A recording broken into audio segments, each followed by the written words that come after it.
Hi, I'm Nick. And I'm Chelsea, and welcome to Nick and Chelsea's Gen Excellent Adventure, where we chronicle 50-something parents of a 5-year-old as we move from the USA to the UAE. You can also follow our journey on our Instagram page, Nick Chelsea's Gen Excellent Adventure, or just type in the name of this podcast. If you have any questions or subjects you'd like us to address, go ahead and send them through our Instagram page. So that after our tagline has a little meaning to it.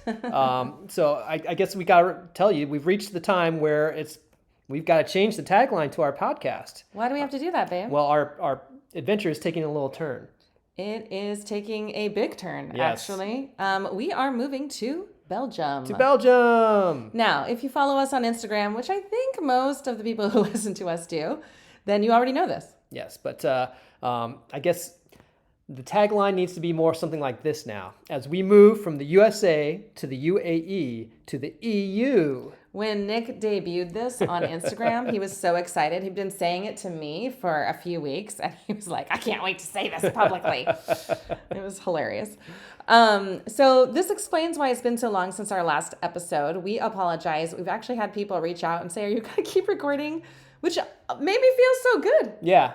Well, and we've just been so underwater with getting ready for this move because it all happened very, very quickly. Yeah. And there's a lot to deal with and handle. And we did. In a short period of time. We kept talking about, we should put that on the podcast. And then we'd make like notes about what needs to go on the podcast. And then it would be 9 p.m. at night. And we were like, we cannot. Yeah.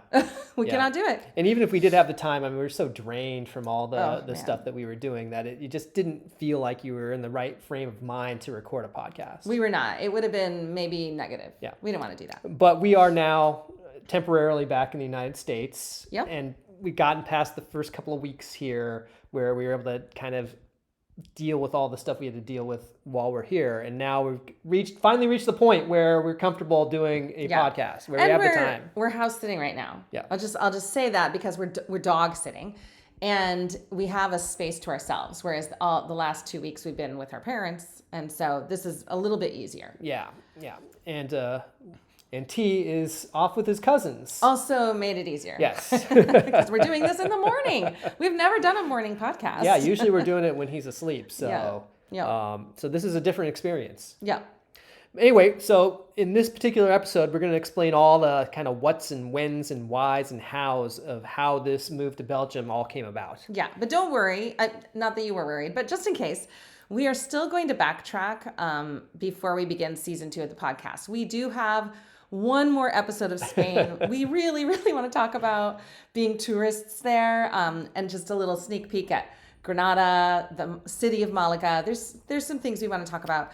And then we also want to do one more Dubai episode about places we never talked about before. Yeah, we have some things that we've kind of had in reserve that happened after we came back from Europe. Yeah. And then, of course, we want to kind of do a little wrap up of our time in Dubai. Yes. And so we'll take care of all those things. But this particular subject kind of had to take precedence right now. It did. This is the urgent subject. Yeah. This is the of the now. All right. So let's start with how this came about, because there was no plan to be moving on from No, of course Dubai. not. Like, I signed a contract for 2 years. We fully intended to stay for 2 years. And then the gosh darn war started. Yeah. Yeah, that was we've talked about that on the podcast before, so just go back to previous episodes if you really want to get the details of what it was like living through that. But the most important thing for this particular subject is that we ended up in Europe for about 7 weeks. Yeah. As the beginning and the middle of it was happening there in the Middle East. Yes. And so while we were in Europe, I was about 2 weeks in, I started looking at jobs, and I was really feeling guilty about it. Mm-hmm. I'm just going to be honest. Like, I didn't want to leave my job after 1 year, and for multiple reasons. I have a lot of guilt about leaving my team and the school in general. And of course, another year would have given me more opportunities, more experiences, I would have been looked at more positively by the international school world. So there's multiple reasons. But this job opening was there. It showed up when we were in Germany. Like, I saw it. I don't know when it showed up, but I saw it when we were in Germany. And I was like, wow, this job sounds perfect. Like the school itself, sounded perfect. And then I just sat on it for weeks and weeks and weeks. And Whitney, who were you staying with, your second cousin. Yeah, she was, well, she really was kind of giving you a little push, a little encouragement to apply, because, you know, our families got along very well while we were staying with them. Yeah. And they don't have direct family there in their vicinity either. At least Whitney doesn't. No. And I think that especially with the children being all about the same age, there's a kind of a desire to be able to have that family connection within a reasonable driving distance. Yeah. And Brussels, where we're going to in Belgium, and Trier, where Whitney and family live, is what, about 2.5 hour drive? Yeah, yeah. And Whitney is also a connector and a networker, and is just really somebody who thinks about, like, how do you get connected best, and what's going to be best for you, and like, how can we help you build your network? Anyway, she was amazing. So she just check in from time to time. Have you applied for that job yet? And then we had a really good friend in Dubai who we've talked about several times, and she also was like, just do it. And I still hemmed and hawed because I had a lot of, like I said, guilt, and also just like, I didn't really want to leave the school. You know, it wasn't about the country. I didn't want to leave the school. I did want to leave the country because of the war, but I was like, I was having a hard time. Yeah. Well, because of the school. I mean, this was the only job you applied to. Yes. Yes. It's not like you were going out and like, I got to get out of here. No. Give me wherever I can get to. You found this one job that really appealed to you. Yeah. And that was the one thing you applied to. Yeah. And I was like, if this works out, it's the right thing. And I didn't think it would work out. I was like, I don't have enough international experience. I don't think this is going to work out, but I'm going to apply. And also, this is for international school hiring very late in the process. Yeah. Usually, when do you start looking for a job if you're looking to move in the international Honestly, in the schools? fall of the year before. That's not what I did when we moved to Dubai, but I didn't know that it started so early. I've since learned a lot, and really, people start giving their notice or telling their plans in October. It's crazy how early. It's kind of ridiculous, but that's when jobs start posting, as soon as people start telling them. And it's gotten, I guess, earlier and earlier over the years. So, but I guess I found out from other people that Europe does post them a little bit later, a more reasonable timeline. So I don't know when they posted it, but I saw it in March. Yeah, late March, I think, right? Yeah, mid-March, I think. But, Actually, it was late March. Yeah. And so I don't know when they posted it. And then I still sat on it until close to the end of April. Because you didn't actually go through any of the application process till we were back in Dubai, right? Just back. Yeah. We got back, I applied. And I was like, it's still there. And I kept thinking, I said, why is it still there? I kept saying that. Why is it still there? And then I was like, okay, well, it's still there, so I can apply. Yeah. I actually said that in my first interview, or one of the interviews. Well, yeah, and you did. You got interviews. I did get interviews. I got the first interview, and then a week later, I got called for the second interview, and I was like, really? Okay, great. And then it took a while, and I did actually have to reach out to them and say, like, I need to know this by this day. And they gave me another day longer. And I'm sure that other people got the offer first. Yeah, going through the way that they worded that in the email to you, you kind of got the sense that they're waiting on someone else to give their answer. And if they say yes, then I'm sorry. Yeah. We don't have anything for you. But if they said no, well, you'll be next in line. So, I mean, I think I understand that. And then I found out way later that my coworker actually had gotten the offer and turned it down before I even applied. And she was really like struggling on turning it down. She had 2 offers. She had multiple offers, but she had 2 she was weighing. And that was one of them. And she ended up going to a different country altogether. But I was like, well, thank you for turning it down so I could get the job. Yeah. Anyway, she was just one. I'm sure there were others who turned it down. I cannot tell you why people turned it down, aside from what my coworker said for her, because she was very tempted. But I am very grateful, and I just had to take it as I don't really care if I'm a third or a fourth choice. Like, I'm just grateful that I got this job. I'm so thankful. And I do think I'm a skilled counselor, so I'm not like worried about that part of it.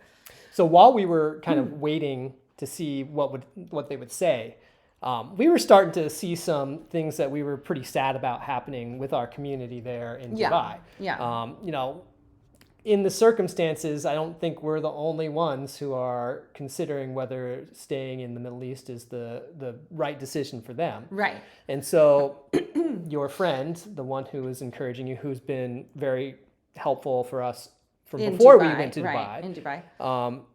She and her family decided to leave. Yeah, and as when we got back to Dubai from Europe, I was talking with her and realizing that they're working very hard to leave, and they were working very hard to get jobs in the US. And I was like, our life will not be quite as good without them here. First of all, they're the people we connected with the best. Yeah. Second of all, they have children T's age that he really enjoys playing with. Yeah. Well, that's the biggest thing. They are a family that we spend time with, not just the parents. Plus, they're walking distance from where we were living. Yeah. And they had a community pool. That was a wonderful spot. I mean, not just because we got to spend time with them, but because the community that used that pool also were good people too. Yeah, and they were connectors. So they invited us into their world, and it was so nice. And it was actually not even our school, but our kid was his best self around that school's community. And so we were like, oh my gosh. And then another family that we had connected with within that community, also same school, was also moving. Yeah. And we were like, oh no. Yeah. And I would say that was, you know, of the adults, I mean, connected pretty well with them too. And then also we had a family that worked at your school. Yes. That lived in our apartment complex that had young children, younger than T, but he enjoyed spending time with the 3-year-old. Yeah. And we enjoyed the parents. Yeah. They got jobs at a different school and were staying in Dubai, but moving out of the apartment complex. Like quite a ways, like not, we wouldn't be able to just say, hey, are you available right now for a play date? And that's what we were doing. You know, we were doing these like last minute, or you want to meet downstairs in the semi-outdoor area. Yeah. And so we were like, oh no. And our building is not set up where there's no play area. The pool is inside, so there's not really like a big shared community experience like there is at other communities and apartment buildings. And so we were like, there's lots of children in our building, and even on our floor, and we haven't really met with them. Like we've said hi, and anyway, it's not the same. So we were like, what is going to happen? Yeah, this is not good. I think we were kind of a little bit in grieving. Oh, definitely. That we were losing, you know, a big chunk of our community, especially for T. Yeah. And thinking about, okay, so how do we restart? Yeah. It felt like there was going to have to be a little bit of a restart in terms of generating that community. I mean, we weren't losing everybody. Yeah. So but we were losing a significant portion, and you know, that was going to be a tough loss. Yeah, and it was, I think, a big part of why we were like, no, let's just see if it works. Let's see if it works. And we have I don't want to say, we have community in Dubai that is still there that we love, and mainly my friends / T's aunties, and then some of my coworkers. But none of them have young children that we are spending time with, and that was a huge part of the choice. Because if it were just you and I, we would have stuck it out another year. Yeah, but with our kid, yeah. So anyway, we're waiting, and then you got notification that you got the job. Now you were really stewing while waiting. I mean, you were just, I want to say you were pretty much miserable. Was I? I mean, no, I won't say that, because there's been more miserable things in the interim. Yeah. But you were really struggling. Yeah. In the waiting for this. It was hard. But then I just kind of gave it up. Like we went away for Eid break for those days, just like two nights. And we went to RAC, right? We had that. I think we talked about it on our podcast actually, but we had a great time. And while we were there, I was like, I'm having fun. This is nice. And I was putting it away. And so and I had decided I'm not getting the job. I'm not getting the job. It's not going to happen. And then while we were there, sitting at a lounge chair, I think waiting to go in the pool or the splash pad, I checked my email and I was like, what? I got the job? That's right. We were lounging on the deck chairs there. I couldn't believe it. I was like, I showed it to Nick. I'm like, what? And T was like, what? I was like, just some good news, bud. Right. We did not reveal this to him for a little while. No, because last year when we told him we were moving, he was just such an emotional wreck. I mean, it showed in his behavior for several months. And so we were like, let's delay. Let's delay. We don't need that behavior for several months. Anyway, so yeah, it worked out. So let me ask you a question. Yeah. You talked about how you applied to this one job because of the school. What are some of the things about the school that made you feel like this was a place to pursue? Okay, well, first of all, in the application itself, I was telling somebody this recently, it actually had these questions that you have to answer. And this was like through one of the overarching international school kind of agencies that people use to apply. This one's Schroll. And the questions were around like, they were general questions. They weren't really about counseling per se, but they were around kind of some of their values of inclusion and like some of their teaching strategies, pedagogy, so forth.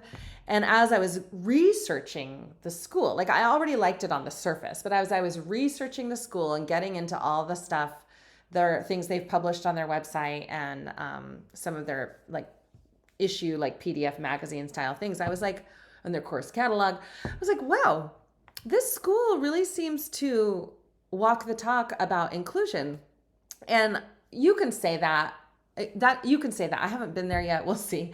But in my interviews, I also felt that. So inclusion basically means like we have people of differing abilities at school, and we are trying to make sure that their needs are met in various ways. And the school has multiple programs that you can choose from to graduate with, like IB, AP, this BTech program, the regular US diploma. And they really, really emphasize that you should be able to mix and match as you need, and that it's really what's right for you. And I was like, oh, yes, please.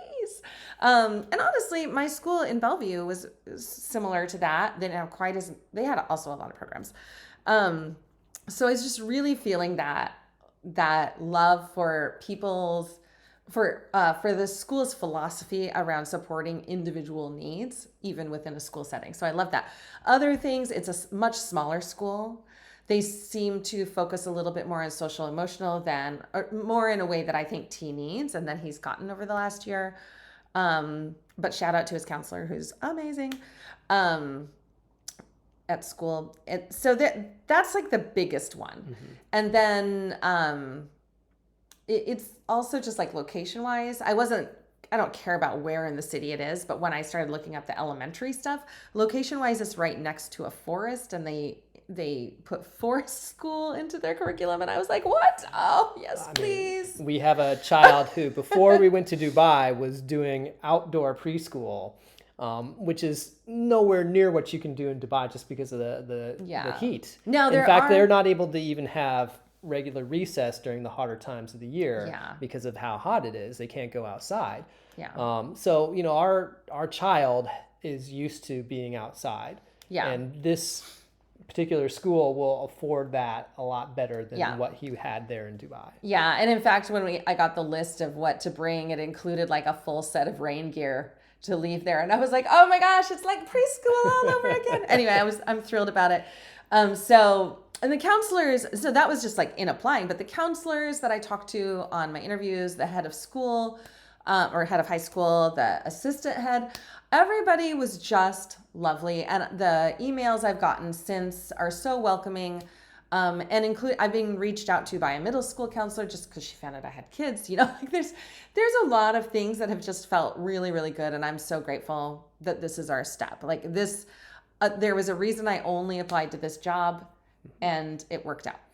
And whenever you've mentioned this particular school to other people in the international school world, they all generally have very positive associations with that school. Yes.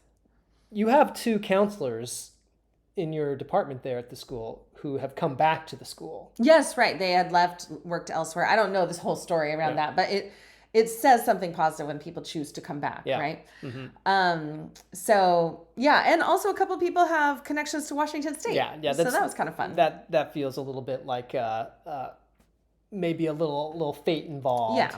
Yeah. And while we're here in Washington, our kid is soaking it all up, and the climate, like the actual weather climate, is very similar to Seattle. Although we're not having heat wave, so over here, but otherwise, like the rest of the year, lots of gray and rain. Yeah. And then I'm hoping we can become like a biking family. Yeah. Things we weren't going to do in Seattle, definitely weren't going to do in Dubai. Belgium, definitely much more of a bike-friendly sort of nation as we understand it. I mean, we'll get a better sense of exactly what that means when we get there. Yeah. But we anticipate being able to relearn how to bike ourselves a lot better there and have the infrastructure that's a little more, I guess, accommodating to people who are trying to relearn as adults. Yeah. Safely. Yeah. The other nice thing is, I think it's nice. Nick disagrees. Let's see what he says. I am excited to go somewhere where we don't have a car. I am excited not to pay for a car, first of all. I know we can rent a car if we want to do a weekend trip, but I am really excited to walk places. My body needs it. I'm excited about that. My school provides a public transportation pass, which is amazing. They will also, if you want instead to drive or to bike to school, they'll give you a stipend towards that. These are nice things, but I want the pass. I'm excited about that, and he loves public transportation, so he and I will be taking the bus to school. Yeah. We'll find out just how viable it is to go ahead and just work off the public transportation there. Yeah. Now we're Seattleites, and so that's where Nick's wariness is coming from. It's less about Seattleites and more about me and the fact that I've always had a car. Yeah. And so not having one is going to be a first in my adult life. Yeah. I didn't think about this because I lived in Boston for 5 years, and for 2 or 3 of those years, I didn't have a car.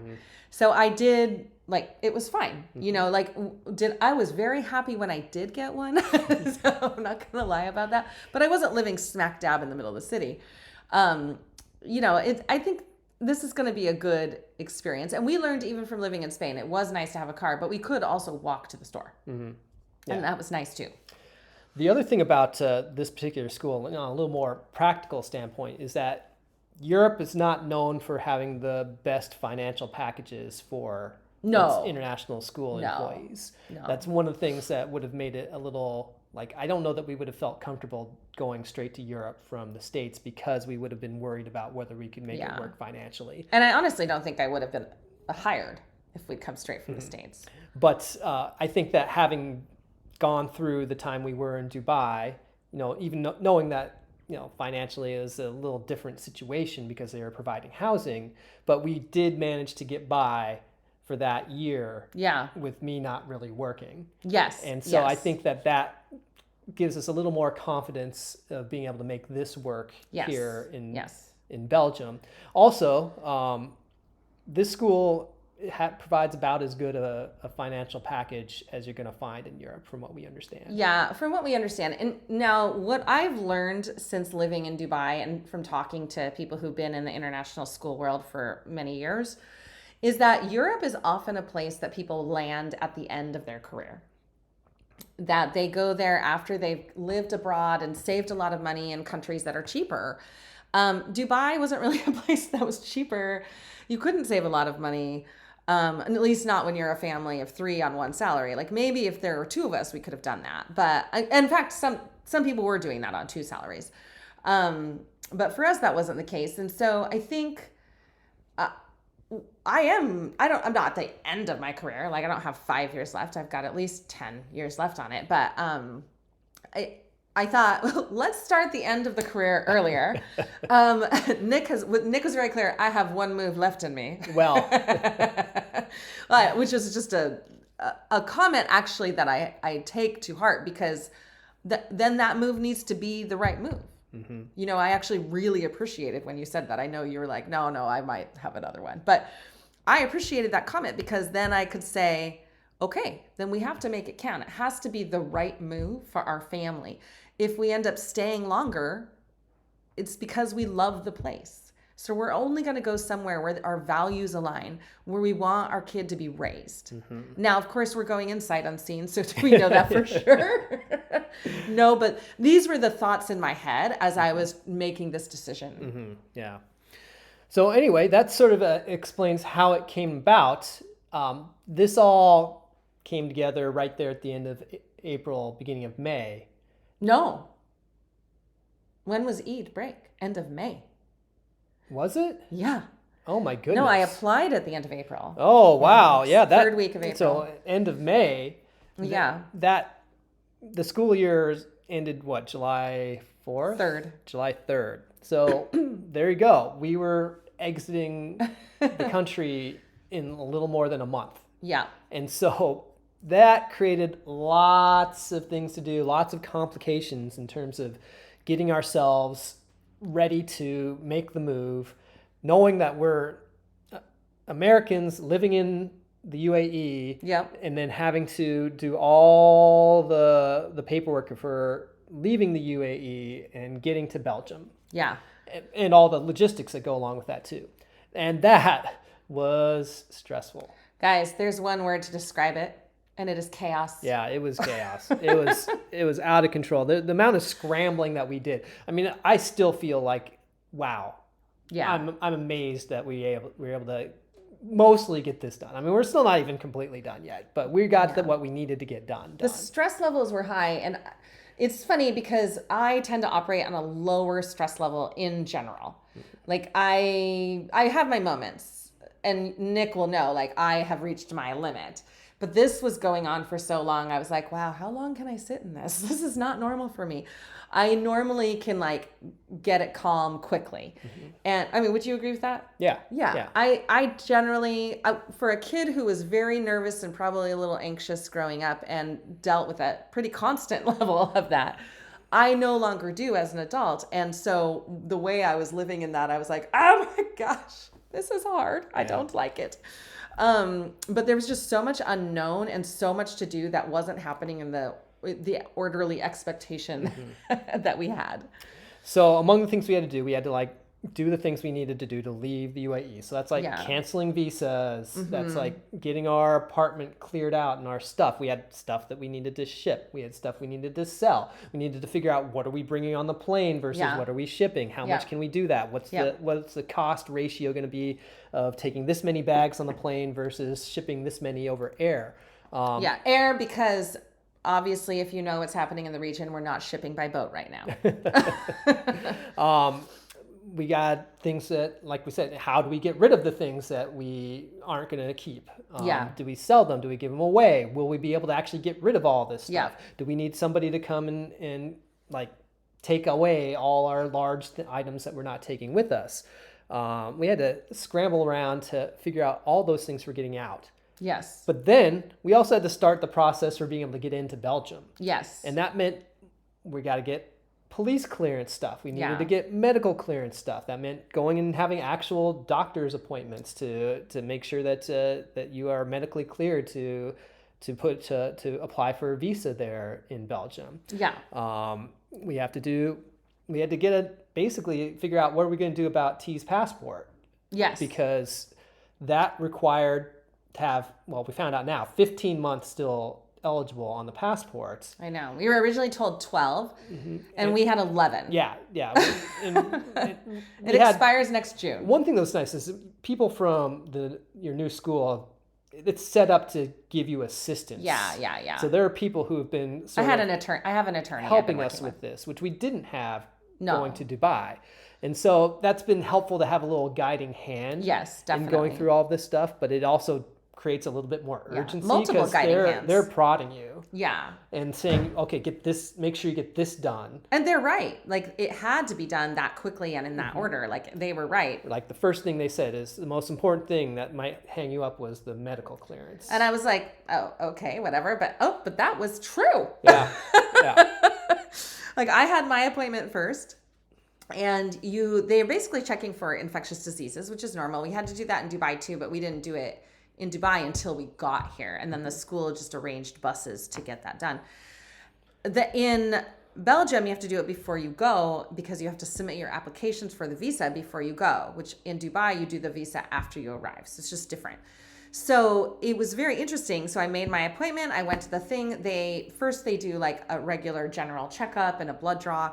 Then they send you over to this other area where they have a contract for x-rays, chest x-rays, because they're checking for, like TB and stuff.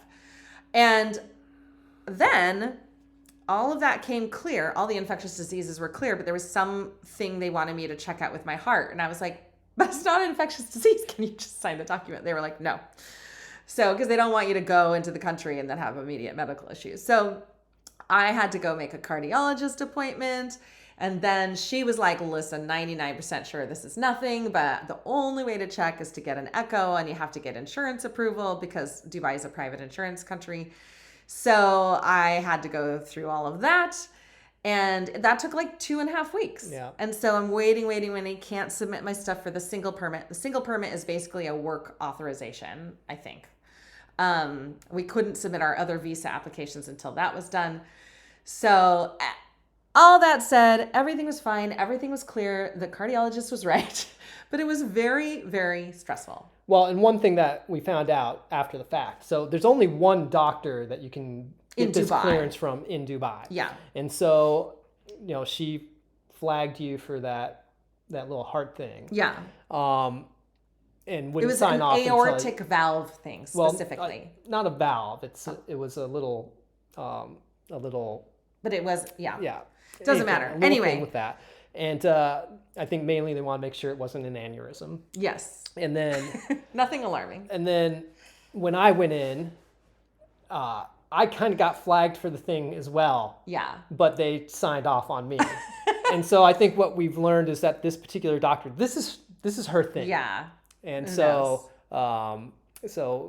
some unnecessary stress came from all of that. And maybe there's a reason for that. Maybe something happened once with another person she'd signed off on. I don't know. Anyway, I guess I'm very grateful to know there's nothing wrong. I'm very grateful yours got signed anyway. Yeah. And so forth. So the single permit was approved. And then what was going on with the police clearance for you? Well, we can get on to that. Should we move on to our excellence and bogus? So wait a second. Oh, no. Yeah, but that's... Okay. Because I think we've dealt with most of this stuff, unless you want to talk about kind of the last minute stuff you had to do with work. Yeah, work was hard the last couple of weeks. I'm trying to finish everything, and I'll just do a brief thing to say I did not know what notice period really meant because I'm from the US and we don't have such a thing here. But I didn't give my full notice period, and that was really hard. So lost some income, basically. So it was very stressful. I will say we sold a lot of stuff. Yeah, we did. And that was a massive bonus. The main thing is we found somebody to purchase the very nice mattress and bed frame. Yes, and somebody from my school who was so grateful arranged for a moving company to take it apart. We traded beds just so that there was a bed in our apartment since it's school housing. And she was just lovely. Anyways, and then now I know her. Yeah. So that was nice too. She's so friendly. By the way, that bed that got traded back to us was 16 years old? 15 years old, I think. Of what are not exactly the best beds to begin with. Yeah. And we ended up having to sleep on that for like 3 or 4 nights. And oh my goodness, I couldn't wait to get away from that. We were not sad to move to a hotel from that. But it's fine. It's there. They will turn over a new mattress because that's what they do. But and then also I was happy to leave a couple things that we couldn't sell there that my coworker was going to take the apartment with her children. And so really happy that she was getting a couple things. I know she was like not able to necessarily buy a lot and wasn't taking a lot with her. So all of that said, we got the stuff done. The passport, however, should we just go briefly into what we had to do for the passport? Yeah, let's do it. Okay. So with T's passport, ours are fine, but with T's passport, kids expire every 5 years. Yeah. His expired next June, as we mentioned. We thought... I called the consulate when we got back to Seattle because we didn't have enough time in Dubai. Yeah, we were basically a week short of time in Dubai where we could have gotten his passport done there. Yes. And but it was too close to what our leave date was. We couldn't afford to take the chance of it not being done in time for us to get on the flight to leave. Yeah. And so we knew that we were going to have to come back to the U.S. and then expedite one for him. So that was like the task number one when we got back here to the States. And it's unfortunate because if the consulate were keeping their normal hours, but they were keeping like war hours, understandably, we probably could have gotten this done. But they couldn't get us in for 2 weeks. Yeah. And then by the time, it just would have been only 3 weeks, and they don't do expedited at the consulate. Right. It would have been, it's 3 to 5 weeks is what we were told. And they just couldn't guarantee that it would be completed by the time that we were leaving. Yeah. So that was a shame, but it's okay. So we got home to Seattle. I did call the Belgian consulate, which is in LA, just to make sure, like, if it's only 12 months and he has 11, will this really be an issue? And they were like, probably not, but they went and checked with somebody of higher authority, and they were like, actually, it's 15. And I was like, wait, what? So we had to do it. So basically, we made an appointment on Friday, what day was that? The 10th? I don't know. So we arrived back in the States on the 5th. The Sunday. 5th. Yeah, it was the 10th. So Friday the 10th, we went to the Seattle Passport Agency. It's a U.S. passport agency in Seattle. I think there's like 24 of them in the country, and they will do a between day of and like 3-day expedited passports. Okay, so these are people who have urgent needs. For us, it was, we need a visa. For other people, and it could be like there's a death in the family and somebody needs to go like right then. They'll do that for you. So we made the appointment, and just to give you a little bit of information about how that goes, you go to your appointment time, you walk into the lobby of the passport agency, which is like downtown Seattle. There's somebody sitting at a table before you go through security. They look through all your documents. They put them in a new order. And then they say, and if you did it right, which we did, they ask for your travel plans. So that was something we had to do. We had to make travel plans. Yeah, we were in a little bit of a catch-22 here, because in order to get T's passport, we needed to have tickets to go out of the country. But we can't, schedule going to Belgium until we actually have our visa. Yeah. But we can't get the visa without T's passport. Yeah. So it's like, what do you do? So what did you do? Well, I bought tickets. And because T is 6, I couldn't buy just his ticket. I had to buy 2 tickets. And so, but I made sure they were fully refundable tickets, because we aren't going on those days, but we had to have a date that was under 28 days. Yeah. And then at every single stop at the passport agency, I explained the situation. They didn't seem to care until the last person. But I was like, listen, we don't need the travel plans. We need a visa, but we can't submit the visa. And I need the visa to start work in August. Anyway, they essentially, you go to this table, they look at your travel plans, they reorder your paperwork, and then you go through security. You go upstairs through an elevator. You go into the agency itself, like the waiting area. And then there's many people in there. Yeah, there's a very long line. Many people. Just to check in. Yeah. This isn't a line to go get dealt with. This was the line to go check in. So they have many people waiting in chairs, and then they also have many people in line to check in. So there were like 3 or 4 windows just to check in. Like while waiting in line, you're trying to understand the situation, and then I kind of figured it out. So you wait in line to check in.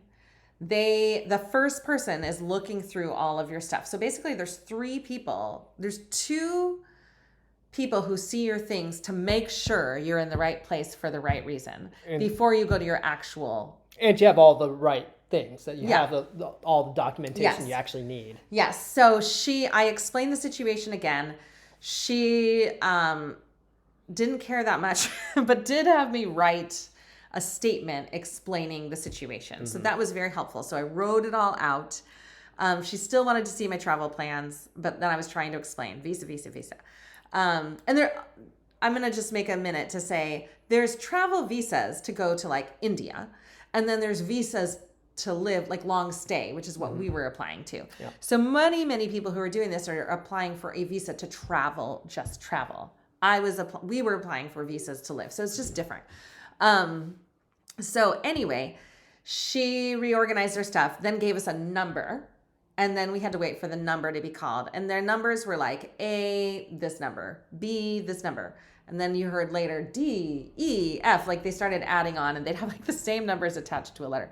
So we had to wait for a window to call our number. In the meantime, we have a squirrely 6-year-old. I mean, this was we were there for, well, we went past our 2-hour parking, that's for sure. And honestly, T did incredibly well under the circumstances because we didn't know that we were going to be there waiting that long. Yeah. We had an appointment, so we thought, oh, we'll just sit down with the person and do our thing and then be gone. No, the appointment got you in the front door. Yes, exactly. It did not get you past any line. Yeah, I had no idea that 9:15 meant actually 10:45. Yeah. But it's fine. And I will say, like, the person who checked us in at the desk downstairs, so nice. The person who checked us in to actual check-in was a little gruff, but fine. The person who helped us at the very end was so warm and friendly, and I was like, thank you. You're making me feel better. And everyone along the way made sure that they got a little kid's U.S. passport thing to play with for T. With some crayons. Yeah. So they did have something to try to help. Because there were a lot of kids there. I mean, we were hardly the only family there. No. I think a lot of people were probably dealing with kid stuff. This is one of those moments where I was like, could we get better, U.S., at prioritizing families, please? Because no one, whether you're at the airport or in a plane here, no one wants to hear children being upset. It's stressful. The parents certainly are even worse when that happens. The kids having a terrible time, and then everyone around them is also having a terrible time. Now, our kid was actually really great. He was amazing. The people next to us actually were like, you guys are doing great. He's so good. And I was like, wow. We don't hear that all the time. He also got a chance to kind of Mm-hmm. play a game on the phone for the first time. Let's be clear. This was a game where you press a button to watch paper go into a basket. This wasn't like Roblox or Minecraft or something. This is as simple as it gets. Yeah.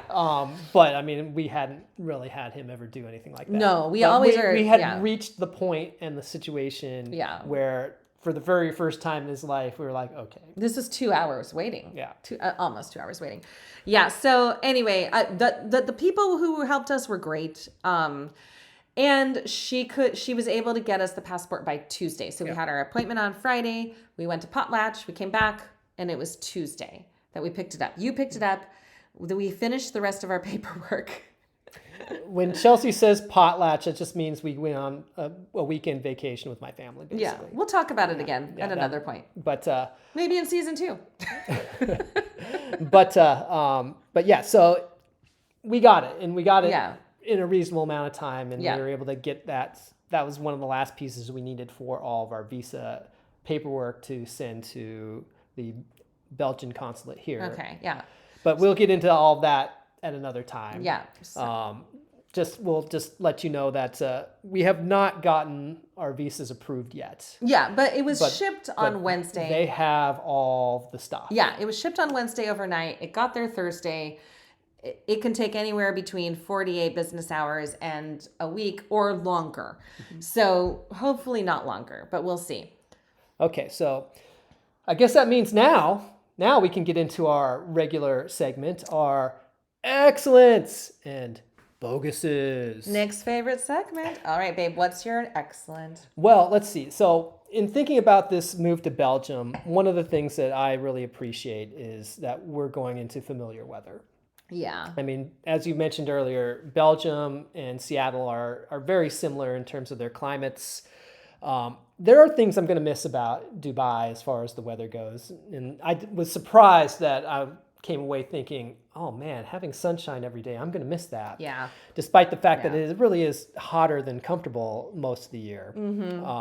So I am really looking forward to being in a familiar environment. I do wonder how I'm going to feel about not having as much sunshine anymore. You know, I actually didn't know you were glad about that. You haven't really said it. I've said it. Yeah. No, but I really am. I mean, Good. especially with, being able to go out for walks whenever you want to and feeling a little rain. I mean, feeling and rain. knowing that, in Belgium, the rain is sort of like it is in Seattle. It's not torrential. You're not getting, drenched when you go outside. Yeah. And, I enjoyed going for walks. When I was working from home here in Seattle, that's one thing I would do, like in the mornings or early afternoons. If I had like a little break time, I would go for a little walk around the neighborhood. Yeah. Whatever the weather was. Yeah. And even when it's a little chilly and a little rainy, I mean, that was still something I looked forward to.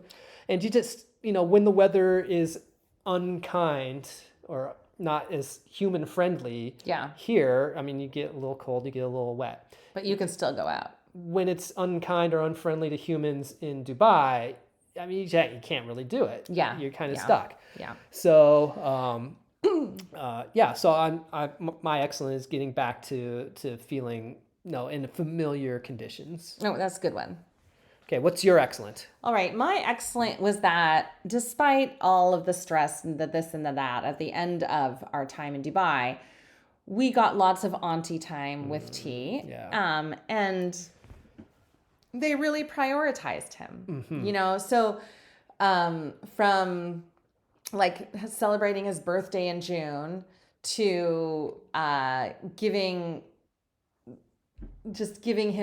us time to pack up and them taking him while we did that, to just stopping by and giving him a big hug before we left school for good. Like that is going to be the biggest miss in our community of leaving Dubai, from people who aren't leaving Dubai. So we talked about the families that are leaving, but we have these amazing aunties, and those people who are my friends as well are just people we're going to really miss. Well, I mean, our very last full day in Dubai, one of T's aunties brought us to Dubai Mall for T to go enjoy a little more involved play area that they have there. Kidzania. It's cool. Where he was like doing jobs. Yeah. I mean, it's kind of like a little city where they have different businesses and you can do different jobs in all those businesses and earn points to go spend on toys. We should have had more time there. We were like, we had no idea. It was super crowded. Yeah. But Kidzania is all over the world, I guess. We'll have to see if there's one somewhere near us. But she did that for us. That was one of T's aunties who made that happen. It was her idea, and she also took us to lunch at this amazing Arabic food place that she knew from living in Qatar years ago with her family. Anyway, that kind of stuff, and just the automatic smiles and hugs and enthusiasm he would get. Auntie Jen, Auntie Beth, Auntie Haya, these people all lived in our building and all just gave him so much love. So that part is hard to leave, but it's such an excellent end of season there. Like they really dove in and gave it to him. Yeah. So I'm so grateful. Yeah. Okay. Boguses. Yes. Okay. So you alluded to this earlier. Yeah. So one of the things we had to do when we were still in Dubai, but for our Belgium visa purposes, was you need to get a good contact certificate from the police. Yeah. Police clearance, they generally call it.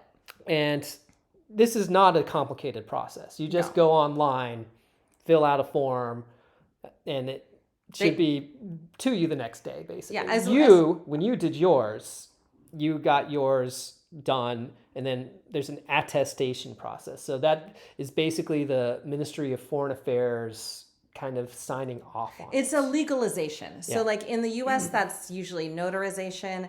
In the Hague Convention, it's, what do they call it? Why am I blanking on that? It's, what is it? It's that French term. Oh yeah, apostille. Yeah. And then in Dubai and other, I think, Middle Eastern countries and maybe some others, it's attestation. So we had to get our police clearance done by the Dubai police. And then you had to send it to MOFA, the Ministry of Foreign Affairs, and they attest it. And then you have to get it to the Belgian consulate or embassy, in Abu Dhabi to get it apostilled. Yes. Okay. So you got your clearance real simply. Yeah. You got yours attested really simply. Yeah. Then you physically took yours down to the embassy in Abu Dhabi, and that was a mess. It wasn't a mess. It was a long drive, and then the whole huge parking area was completely full. That was the free parking. So I had to pay hotel parking, like a valet, which cost 80 dirhams. And I was like, what?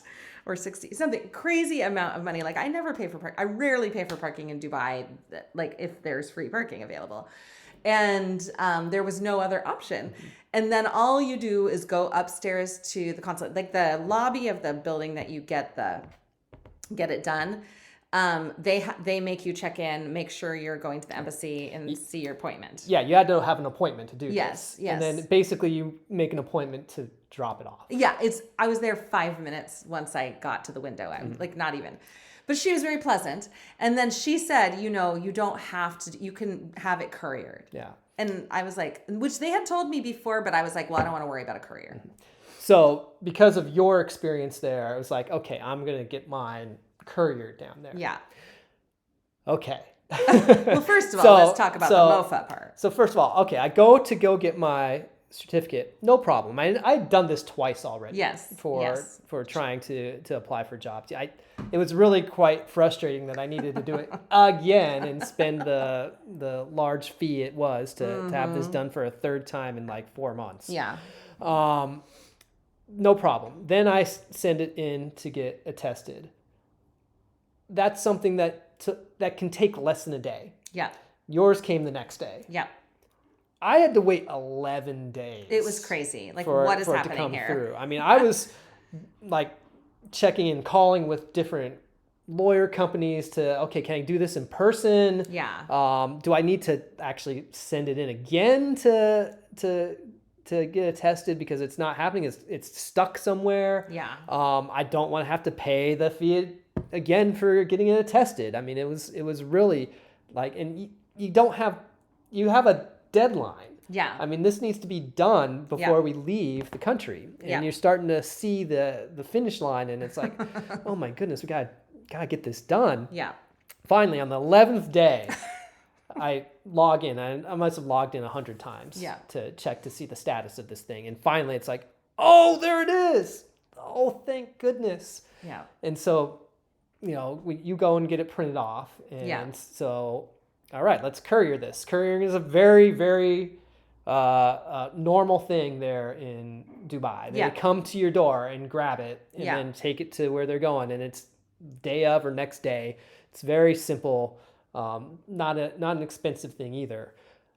But one of the complications with the Belgium embassy is they would only accept courier deliveries like between 9 a.m. and noon.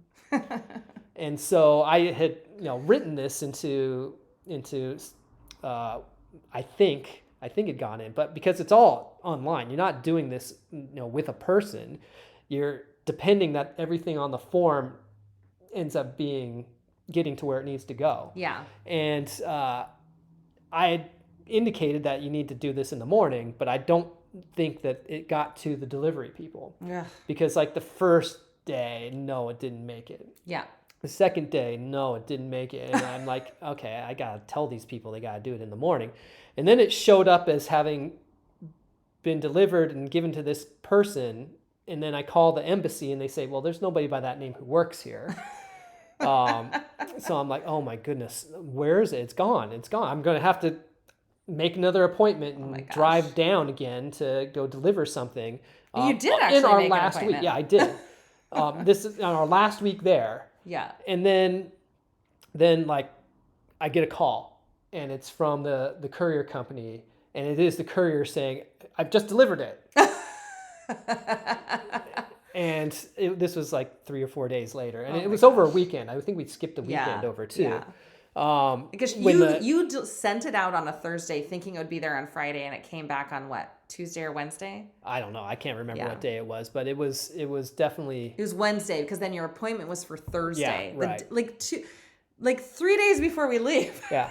And finally, and I call them, yes, we got it. And thank goodness that all happened because it would have been ludicrous for that to have been the thing that held us up. It was so crazy. It was like, why is this taking so long? Because the way that it was kind of presented, you had to be in the country Yeah. to make this happen. Why? I don't know. It was 100% done like online.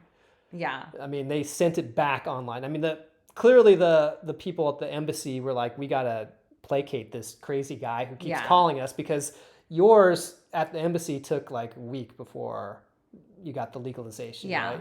Mine came like hours later. Not even a week. No, it took a couple days, but yeah. But mine came hours later. They're like, get this guy out of here. We don't need to hear from him exactly.